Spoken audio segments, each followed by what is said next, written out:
দশম গ্রেডে বেতনসহ ৩ দফা দাবিতে আজ থেকে কেন্দ্রীয় শহীদ মিনারে লাগাতার অবস্থান কর্মসূচি শুরু করেছেন সরকারি প্রাথমিক বিদ্যালয়ের সহকারী শিক্ষকরা। সকাল ৯টা থেকে শুরু হয় এই কর্মসূচি।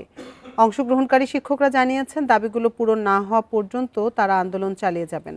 এর আগে একাধিকবার আলোচনায় বসা হলেও ফল পাওয়া যায়নি, তাই এবার রাজপথে এই সমাধান আদায় করার ঘোষণা দিয়েছেন তারা। শিক্ষকদের ৩ দফা দাবি হলো সহকারী শিক্ষকদের দশম গ্রেডে বেতন প্রদান, চাকরির ১০ ও ১৬ বছর পূর্তিতে উচ্চতর গ্রেড পাওয়ার জটিলতা দূর করা, একই সাথে শতভাগ বিভাগীয় পদোন্নতির নিশ্চয়তা প্রদান করা।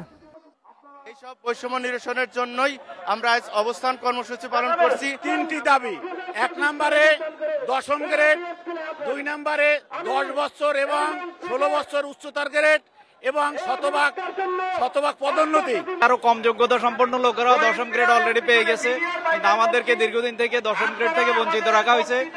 দশম গ্রেড আমাদের ন্যায্য অধিকার। আমরা এমন একটা দেশে জন্মগ্রহণ করছি যে দেশে শিক্ষকদের মূল্যায়ন করা হয় না, যে দেশে শিক্ষকদের দ্বিতীয় শ্রেণীর মর্যাদার জন্য রাজপথে নামতে হয়, আন্দোলন করতে হয়।